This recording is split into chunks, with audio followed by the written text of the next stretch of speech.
마음속에 어려움이 있을 때 마음속에 어려움이 있을 때 마음속에 어려움이 있을 때 주님을 먼저 오사 내 마음을 만지고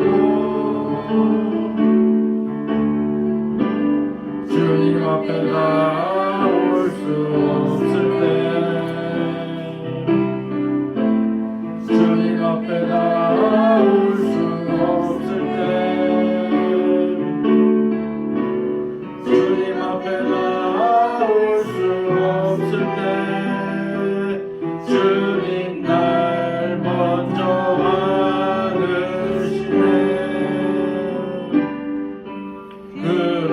그럼에도 불구하고 날 사랑하시는 내 하나님의 사랑은 날 모든 걸 덮고 그럼에도 불구하고 날 안아주시는 내 하나님을 부를 때 아버지라 부르죠. 마음속에 어려움이 있을 때 마음속에 어려움이 있을 때 마음속에 어려움이 있을 때 마음속에 어려움이 있을 때 주님 날 먼저 오사 내 마음을 만지고 주님 앞에 나올 수 없을 때 주님 앞에 나올 수 없을 때 주님 앞에 나올 수 없을 때 주님 날 먼저 안으시네.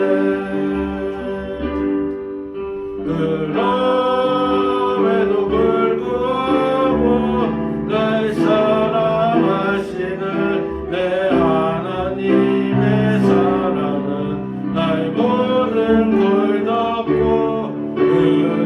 그럼에도 불구하고 날 안아주시는 내 하나님을 부를 때 아버지라 부르죠. 아멘. 승리하였네. 이어서 찬양하겠습니다.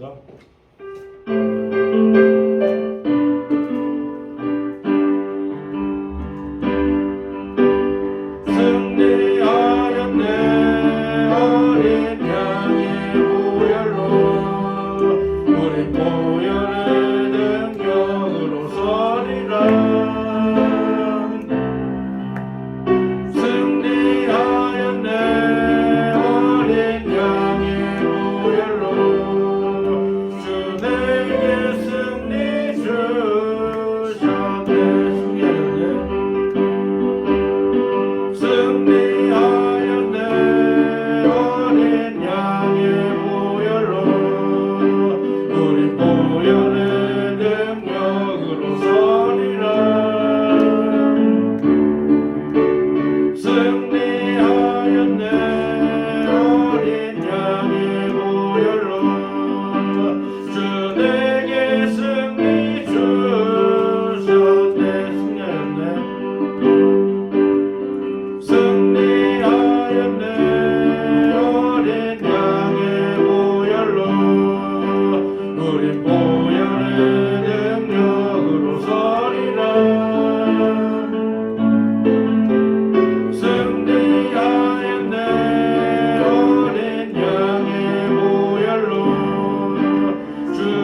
주셔서 감사합니다. 모든 은혜를 하나님께 돌릴 줄 아는 사람이 될 수 있도록 도와주시고 항상 하나님께서 저희와 함께 계시는 것을 잊지 않게 도와주세요. 또 하나님과 함께함으로써 지혜를 얻게 해주세요. 그 지혜로 세상을 잘 판단하고 승리하는 삶 살 수 있도록 도와주세요. 예수님의 이름으로 기도했습니다.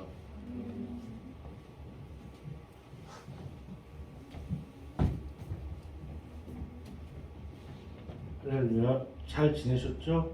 네. 다 별일 없으셨죠?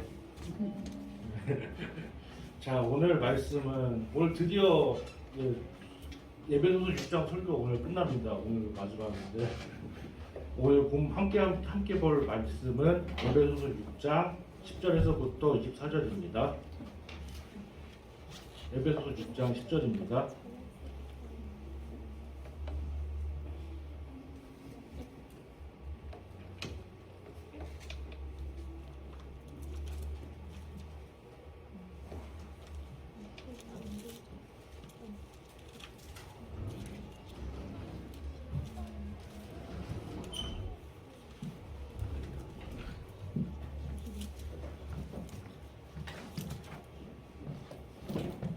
다 찾으셨죠? 한 절 한 절씩 교독하도록 하겠습니다. 끝으로 너희가 주 안에서와 그의 힘의 능력으로 강건하여 지고 마귀의 관계를 능히 대적하기 위하여 하나님의 전신갑주를 입으라. 우리의 씨름은 혈과 육을 상대하는 것이 아니요 통치자들과 권세들과 이 어두움의 세상 주관자들과 하늘에 있는 악한 영들을 상대함이라. 그러므로 하나님의 전신갑주를 취하라. 이는 악한 날에 너희가 능히 대적하고 모든 일을 행하는 서기 위함이라. 그런즉 서서 진리로 너희 허리띠를 띠고 의의 호심경을 붙이고 평안의 복음이 준비한 것으로 신을 신고 모든 것 위에 믿음의 방패를 가지고 이로써 능히 악한 자의 모든 불화살을 소멸하고 구원의 뜻과 성령의 검 곧 하나님의 말씀을 가지라. 모든 기도와 간구를 하되 항상 성령 안에서 기도하고 이를 위하여 깨어 구하기를 항상 힘쓰며 여러 성도들 위하여 구하라. 또 나를 위하여 구할 것은 내게 말씀을 주사 나로 입을 열어 복음의 비밀을 담대히 알리게 하옵소서 할 것이니 이 일을 위하여 내가 쇠사슬의 메인 사신이 된 것은 나로 이 일에 당연히 할 말을 담대히 하게 하려 하심이라. 나의 사정 곧 내가 무엇을 하는지 너희에게도 알리려 하노니 사랑을 받은 형제여 주 안에서 진실한 일꾼인 두기고가 모든 일을 너희에게 알리리라. 우리 사정을 알리고 또 너희 마음을 위로하기 위하여 내가 특별히 그를 너희에게 보내오노라. 아버지 하나님과 주 예수 그리스도께로부터 평안과 믿음을 겸한 사랑이 형제들에게 있을지어다. 우리 주 예수 그리스도를 변함없이 사랑하는 모든 자에게 은혜가 있을지어다. 아멘. 오늘 함께 나눌 말씀은 하나님의 전신갑주에 대해서 얘기하도록 하겠습니다. 전신갑주는 갑옷을 얘기합니다. 갑옷. 한 가지 예화가 있습니다. 전승의 비결이라고 합니다. 전승의 비결. 이순신 장군 아시죠? 모르면 한국 사람이 아니라고 생각하는데 예, 이순신 장군이 23번 싸웠습니다. 그래서 몇 승을 했을 것 같아요, 친구들은? 그냥 뭐 어느 정도 이겼을 것 같다. 그냥 예감이 어떠세요?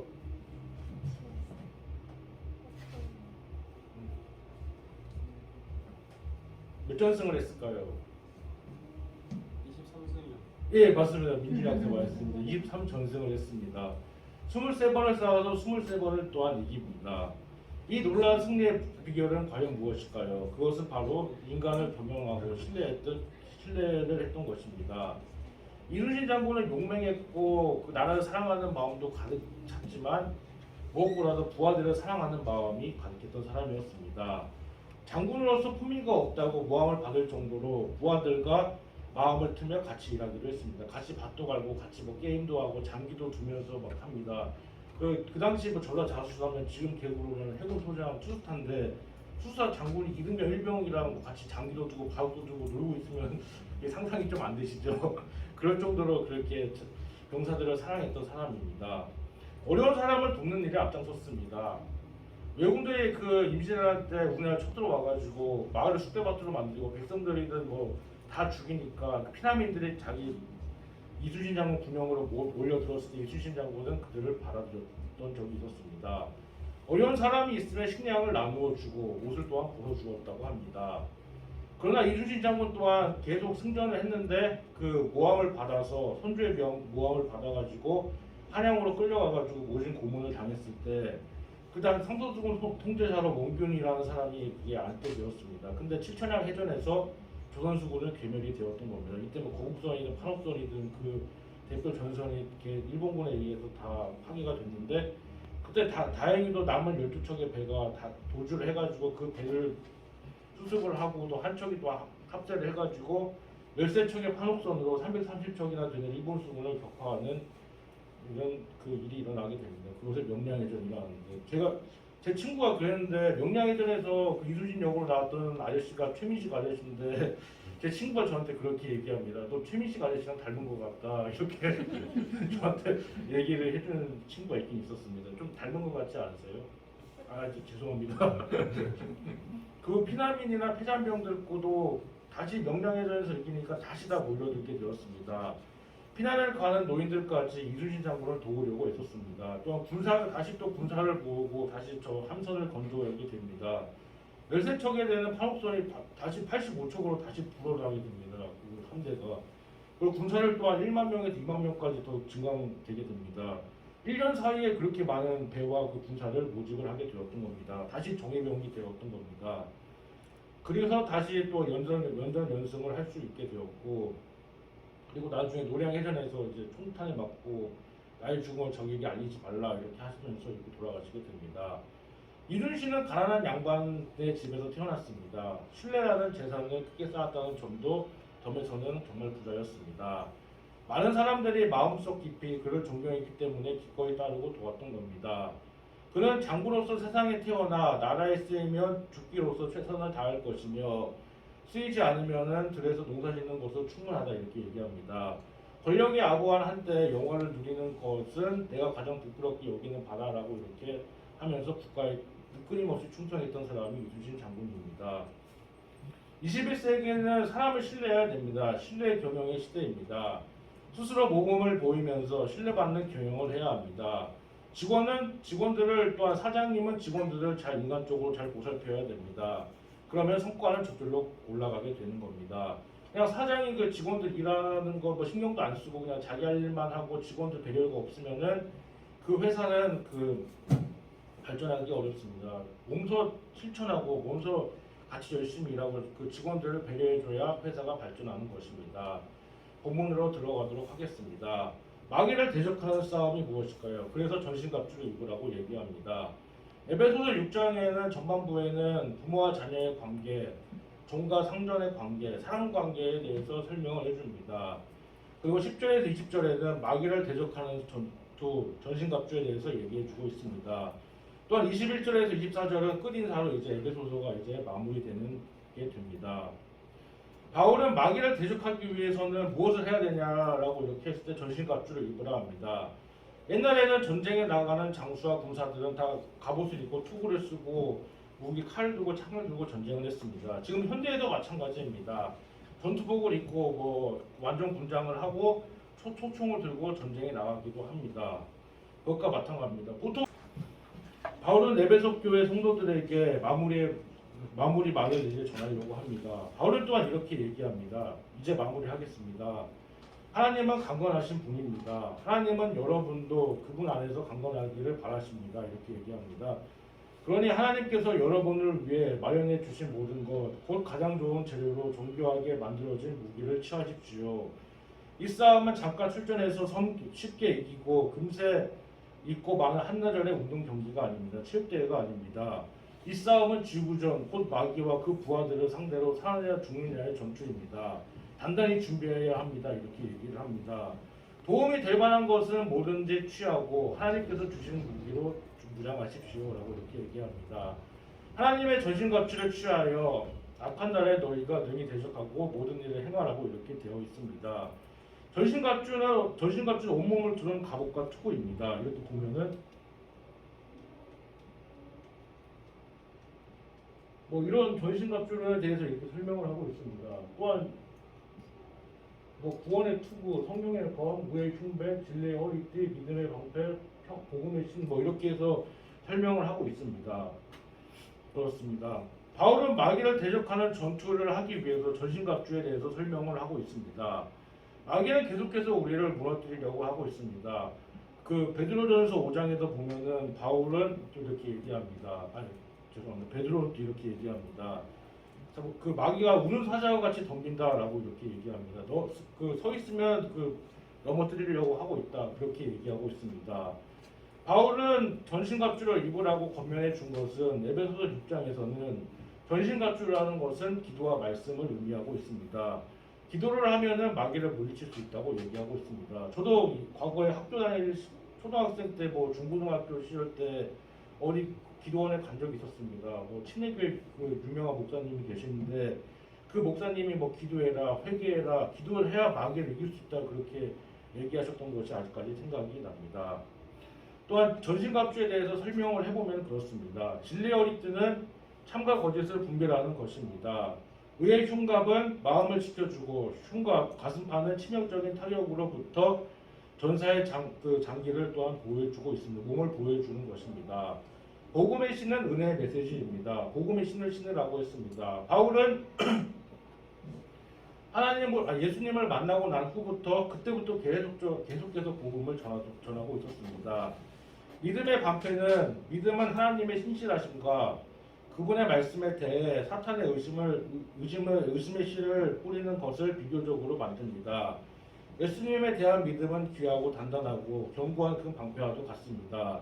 구원의 투구는 우리의 생각을 지켜주는 장치이기도 합니다. 투구는 몸의 중대한 부분이 머리입니다. 머리를 보호하기 위해서 투구를 착용하기도 합니다. 우리의 생각의 방식은 보존될 필요가 있습니다. 안전하지 못한 거짓 교리들의 타격으로부터 지켜질 소망이 없습니다. 구원의 투구 없이는 사람의 마음이 영적 진리와 영적 미혹을 분별할 수 없기 때문입니다. 성령의 검은 하나님의 말씀입니다. 다른 모든 영적 갑주들은 방어적인 특성이 있지만 검은 유일하게 공격할 수 있는 무기입니다. 이것은 하나님의 말씀의 거룩함을 얘기하고 있습니다. 그리고 이것보다 더 큰 영적 무기는 또한 생각할 수 없다는 것을 얘기하고 있습니다. 예수님이 유대 광야에서 40일 동안 금식을 하셨을 때 하나님의 말씀으로 마귀를 물리쳤다고 되어 있습니다. 구약 성경이 신명기의 말씀을 통해서 마귀의 세 가지 시험을 물리쳤던 것입니다. 이 전신갑주와 기도는 우리가 그것들을 사용해서 사탄의 공격들과 유혹들에 대한 대영적으로 승리하는 도구들이기도 합니다. 하나님의 전신갑주를 입는 것에 더하여 우리는 기도를 소홀히 하지 않기를 또한 예고하고 있습니다. 그것이 우리가 하나님으로부터 영적인 힘을 이끌어내는 수단이기도 합니다. 또한 기도는 그 하나님을 의지하게 되는 그리고 믿음 생활에 있어서 기도는 가장 중요한 것이기도 합니다. 물론 다른 것도 중요하지만 모이면 기도하는 것에 힘써야 되는 것입니다. 이 전신갑주를 입었으면 그래도 사탄의 공격이 막을 수 있다 이렇게 얘기하고 있습니다. 그렇다고 가지고 무거운 갑옷을 입고 다니라 그런 얘기는 아닙니다. 그냥 말씀으로 영적으로 깨어 있어라 그런 얘기도 합니다. 보통 사업 드라마를 보면 그런 느낌이 들었습니다. 갑옷 입고 촬영하는 아저씨들 정말 대단하다 그런 생각이 듭니다. 나는 그 여름에 이렇게 반팔 입고 가벼운 옷 입어도 이게 땀이 뻘뻘 나가지고 힘든데 저 아저씨는 저걸 몇 시간 동안 어떻게 촬영하지 정말 대단하다 그런 생각을 할 때가 있긴 있었습니다. 어떤 사극에 유명한 아저씨가 있는데 도시오브에 나오신 이덕 아저씨가 그런 얘기도 합니다. 사극 드라마는 특히 갑옷 입고 출연하면 이거 너무 힘들어 막 그렇게 얘기하시는 적이 있긴 있었습니다. 예, 그렇습니다. 그리고 두 번째 이제 마무리 인사가 있습니다. 이렇게 얘기합니다. 바울은 이곳에 있는 나의 좋은 곳 두기고가 내가 어떻게 지냈는지 나의 신변에 어떤 일이 있는지를 여러분에게 알릴 것입니다. 그는 참으로 듬직한 하나님의 일꾼입니다. 나는 우리의 사정을 여러분에게 알리고 여러분의 믿음이 성장하기를 바라며 두기고를 보냈습니다. 라고 이렇게 얘기합니다. 성도 여러분 잘 지내세요. 하나님 아버지와 주 예수 그리스도께서는 주시는 사랑과 믿음이 여러분의 것이 되기를 원하십니다. 오직 순전한 은혜와 우리 주 예수 그리스도를 사랑하는 모든 이들에게 함께하기를 바랍니다. 또한 21절에 보면은 두기고라는 사람이 있습니다. 두기고는 사도 바울이 자신의 편지를 여러 교회에 보내기 위해서 선택한 제자이기도 합니다. 두기고는 아시아 지방 출신이었던 사람입니다. 바울이 고린도 교회에서 예루살렘으로 갈 때 바울과 함께했던 동역자이기도 합니다. 바울이 기록한 서신들이 많습니다. 총 13권의 서신들이 있습니다. 에베소서도 있지만 로마서, 고린도 전서 여러 가지 서신서들이 있습니다. 바울이 기록한 골로새서, 에베소서, 디모데 전서들을 또한 전달해 줬던 사람이 두기고라는 사람입니다. 두기고는 그렇게 많이 나오지 않습니다. 에베소서 여기만 나오지 다른 데는 나오지가 않습니다. 사도는 그를 가리켜 자신의 형제여 주 안에서 신실한 사역자이며 하나님의 일을 하는 동반자라고 이렇게 합니다. 디도가 없는 동안 그를 그레타에 보내려고 이렇게 하기도 했습니다. 바울이 22절에 이렇게 되어 있습니다. 자신이 특별히 두기고를 보낸다라고 이렇게 합니다. 두 가지 목적이 있습니다. 왜 두 가지 목적이 있을까요? 우리의 사정을 알리고 또 너희 마음을 위로하기 위하여 내가 특별히 그를 너희에게 보내오노라라고 이렇게 되어 있습니다. 첫째로는 우리의 사정을 알리기 위해서였습니다. 사도 바울과 그와 함께한 사람들이 어떤 형편에 처해 있는지 알려달라는 것입니다. 바울이 교회에 전하고 싶은 얘기도 들었을 거고 이 일을 감당하도록 이렇게 편지를 보냈던 겁니다. 두 번째, 이 편지를 받는 에베소 교회 성도들의 마음을 위로하기 위함입니다. 성도들의 마음을 생각하고 그들을 격려하기 위해서 이렇게 두기고를 보냈던 겁니다. 또한 3장 13절에는 그런 내용도 있습니다. 바울은 나의 여러 환난에 대하여 낙심하지 말라고 이렇게 했습니다. 에베소 교회는 바울에 대하여 계속 깊은 관심을 갖고 있었던 겁니다. 바울이 3년 동안 사역을 해서 다른 곳으로 갔습니다. 복음 전파자가 로마 감옥에 갇혔어도 잊지 못하는 교회가 에베소 교회였던 것입니다.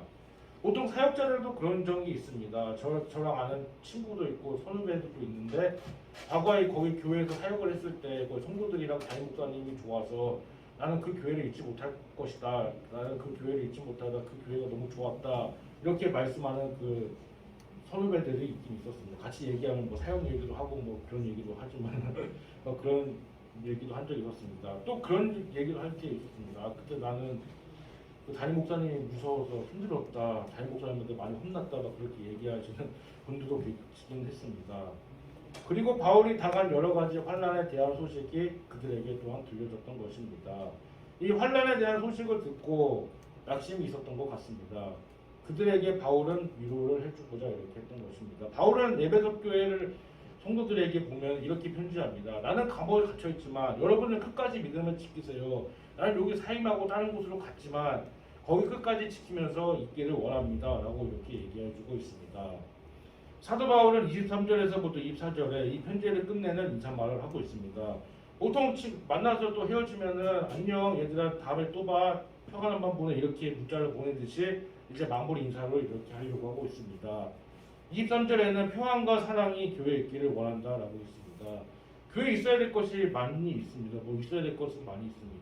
식당도 있어야 되고 정수기도 있어야 되고 화장실 음향시설 장치들 컴퓨터 다 있어야 되지만 무엇보다도 있어야 할 것은 제가 아닙니다. 민경원 전도사가 아니라 평안과 사랑이 있어야 된다는 것을 얘기하고 있습니다. 교회는 사랑이 가르쳐야 되는 것입니다. 형제들은 예수 그리스도를 믿는 모든 사람들입니다. 우리는 주 안에서 한 형제고 자매입니다. 비록 체격도 다르고 생김새도 다르고 외모도 다르고 그리고 나이도 다르지만 그래도 주 안에서 한 형제라는 것을 알았으면 좋겠습니다. 그들에게 평안과 사랑이 있기를 또한 구한다라고 이렇게 되어 있습니다. 평안과 사랑은 누구한테로부터 오는 것보다도 오직 하나님 예수 그리스도로부터 오는 것이기 때문입니다. 바울은 그들에게 아버지 하나님과 주 예수 그리스도께로부터 오는 평안이 있기를 구한다라고 이렇게 되어 있습니다. 평안, 이름만 들어도 좋습니다. 낱말만 들어도 좋습니다. 에베소 교회에 여러 번 나오는 용어들입니다. 1장 2절에 문안 인사할 때도 은혜와 평강이 있기를 원합니다. 2장 14절에서부터 15절에서도 예수 그리스도를 우리의 화평이라고 했었던 것입니다. 월수된 것, 곧 중간에 막힌 담을 자신의 육체로 썼던 것입니다. 2장 17절에는 예수 그리스도께서 평안을 전하셨다고 이렇게 하셨습니다. 18절에는 한 성령 안에서 아버지께 나아감을 얻게 되었다라고 이렇게 되어 있습니다. 4장 3절에는 성령님께서 평안에 매는 줄로 교회를 하나 되게 하셨다라고 이렇게 되어 있습니다. 6장 15절에는 평안의 복음을 말씀했던 것입니다. 참된 평안은 예수 그리스도 안에서 주어집니다. 예수 그리스도 안에는 진정한 평안을 누릴 수가 없던 것입니다. 평안과 함께 있고 사랑이 있기를 원합니다. 교회는 평안과 사랑이 있어야 되는 것입니다. 성도들 서로에 대한 또한 사랑이 있어야 되는 것입니다. 전도사와 학생의 관계도 서로 사랑이 있어야 되고, 그리고 성도와 성도의 관계도 사랑이 있어야 되는 것입니다. 그리고 선생님과 학생들과의 관계도 사랑이 있어야 되는 것입니다. 물론 제가 교회 전도사를 안 하고 우리 학교 선생님을 한다고 해도 거기서도 그렇게 얘기합니다. 너네 반 학생들을 사랑해야 된다.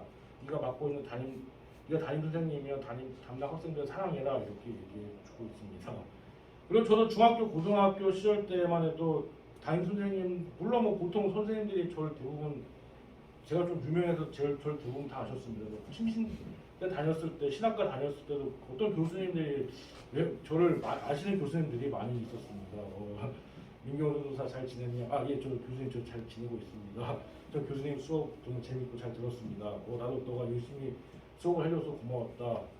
근데 너가 또 내 수업을 들으니까 나도 수업하기 힘들었다. 그러시는 분들도 계시기는 있었습니다.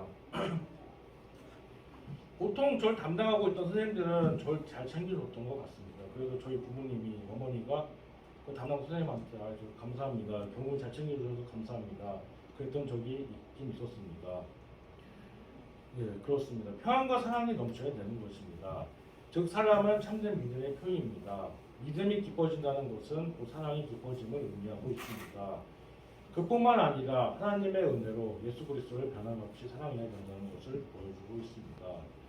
오늘 말씀은 그 말씀의 결론은 그렇습니다.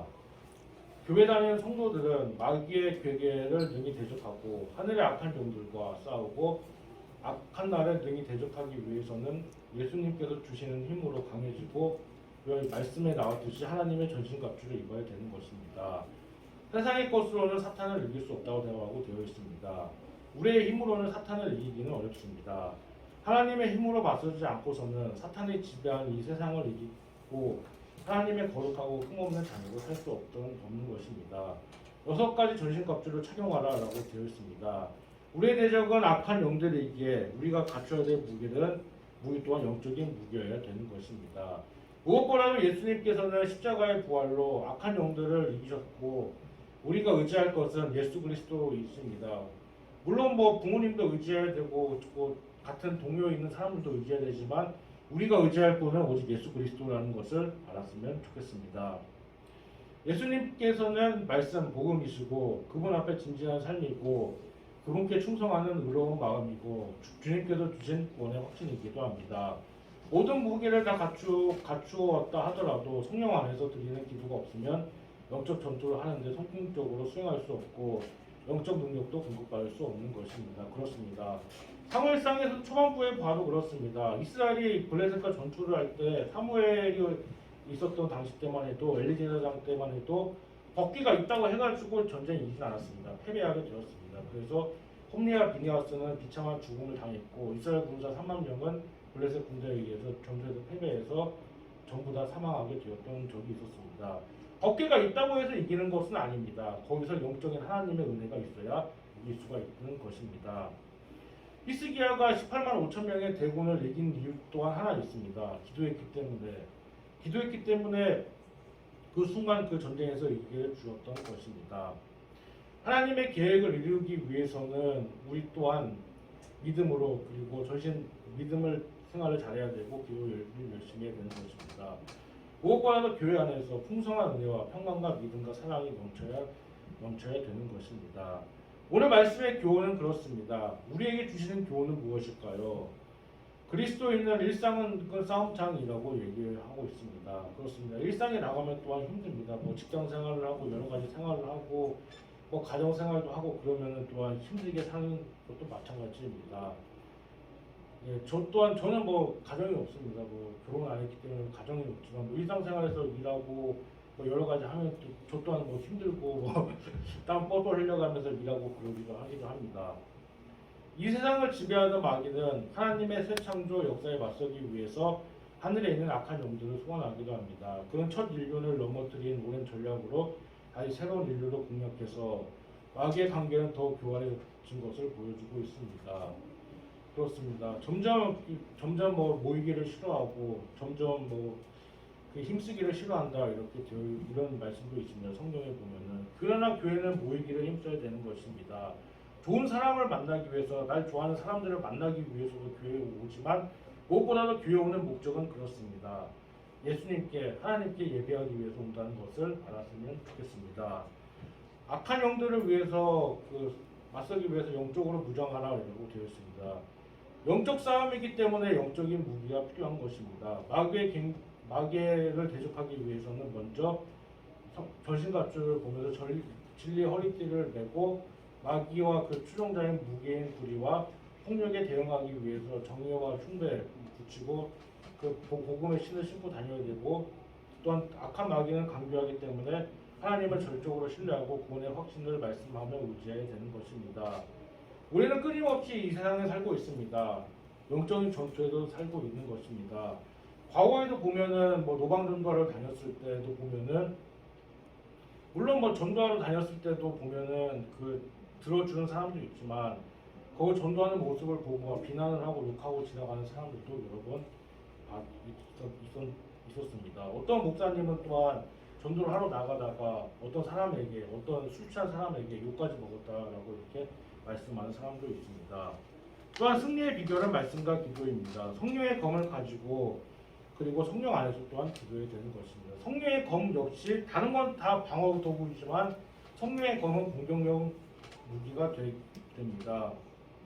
기도는 성령의 주도권을 또 인정한 것입니다. 또 전쟁에 나간 군인처럼 늘 끼어서 경계해야 되는 것입니다. 군인이 뭐 총 들고 전투를 합니다. 뭐 총 들고 뭐 탱크를 가지고 전투를 하는 것처럼 우리 또한 사탄을 이기기 위해서는 기도해야 되는 것입니다. 네 번째, 영적 싸움은 공동체적인 싸움이기에 바울은 성도들에게 다른 지체들을 위한 기도를 또한 부탁하는 겁니다. 자신은 감옥에 갇혔지만 그래도 내가 부탁하는 것이 있습니다. 내가 감옥에 갇혀 있으니까 감옥에 오셔가지고 저희 면회 좀 모아주세요. 이거를 요청한 건 아닙니다. 제가 감옥에 있으니까 제가 배고플 때가 있으니까 가끔씩가다 먹을 거 사들고 오세요. 이런 걸 요청하진 않았습니다.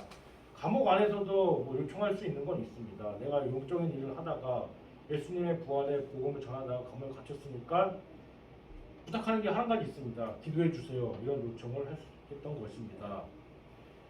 그리고 은혜와 평강을 기원하는 것으로 에베소서는 시작되고 마무리가 됩니다. 시작되는 것도 은혜와 평강, 마무리되는 것도 은혜와 평강인 것입니다. 그렇습니다. 이로써 오늘 에베소서는 이제 마치게 되었습니다. 에베소서를 잠깐 정리하고 요약하는 시간을 갖도록 하겠습니다. 에베소서의 저자는 사도 바울이고, 기록은 AD 62년경에 바울이 1차로 투옥되었던 또한 62년경에 로마에서 기록이 되었습니다. 기록의 목적은 각 지역에 흩어져 있는 교회들에게 만류를 통일하시는 그리스도 안에서 교회로 모여 하나됨을 보여주기 위해서였습니다. 성도들의 모든 삶이 예수 그리스도 안에서 통일될 뿐만 아니라 예수 그리스도가 중심이 되어야 된다는 것을 강조했던 것입니다. 물론 교회에 대해서 가장 잘 알려진 책이 또한 에베소서입니다. 그리고 중요장이 있습니다. 2장에는 믿음으로 말미암아 은혜로 구원을 얻었고, 십자가는 유대인과 이방인 사이에 막힌다면 허신다는 것을 보여주고 있습니다. 네 번째, 그리스도는 장성한 분량에 이른다. 다섯 번째, 빛의 자녀의 생활, 남편과 아내의 관계. 여섯 번째, 6장은 부모와 자녀의 관계, 종과 주인의 관계, 그리고 하나님의 전신갑주, 그리고 마무리 인사로 이제 마치게 되었습니다. 거의 2달 가까이 동안 에베소서를 묵상했는데, 에베소서를 통해서 알아야 될 것은 있습니다. 그리고 교회는 서로 사랑해야 되고 평안이 있기를 원한다. 사도 바울이 또한 에베소 교회에서 사역을 마치고 사임을 하고 다른 데 지역에 가가지고 복음을 전하다가 로마 감옥에 갇혔어도 잊지 않는 교회가 에베소 교회다, 이렇게 보여주고 있습니다. 이제 기도하도록 하겠습니다. 하나님 감사합니다. 오늘 말씀을 통해서 하나님께서는 우리에게 전하시는 목적이 계십니다. 에베소서를 그동안 묵상을 했습니다. 그리고 설교를 했습니다. 에베소서를 통하여 하나님께서 원하시는 것은 교회가 하나 되고 교회가 은혜와 평강이 있기를 하나님께서는 원하십니다. 교회 안에서 서로 힘쓰고 사랑하고 화목할 수 있게 주님 역사해 주세요. 사랑이 많으신 예수 그리스도의 이름으로 기도했습니다. 아멘. 봉헌하는 시간이 있습니다. 보건력 학생 봉헌해 주시기 바랍니다.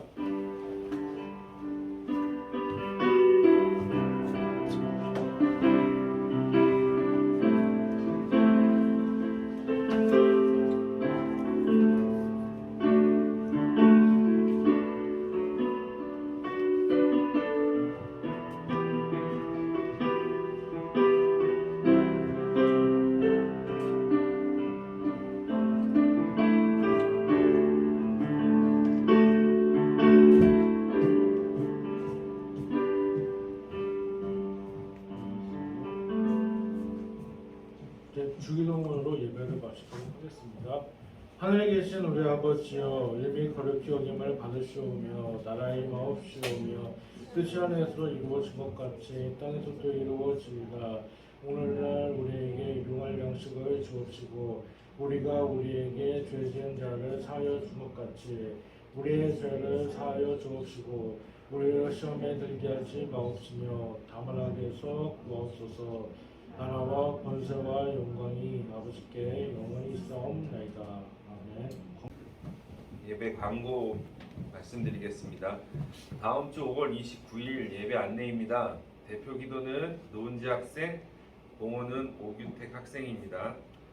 그리고 7월 16일, 17일에 MT 있습니다. 모두 참석 바라고 MT를 위해 기도해 주시기 바랍니다. 그리고 예배 후에 분박 공부 있습니다. 1반은 화장실 옆이고 2반은 복도교실이고 3반은 소예배실입니다. 그리고 점심으로 김밥이 준비되어 있으니 받아가시기 바랍니다. 실천사항으로는 예배 시간을 잘 지켜주시기 바라고 교회 나오지 못한 친구 있으면 연락해 주시기 바랍니다. 감사합니다.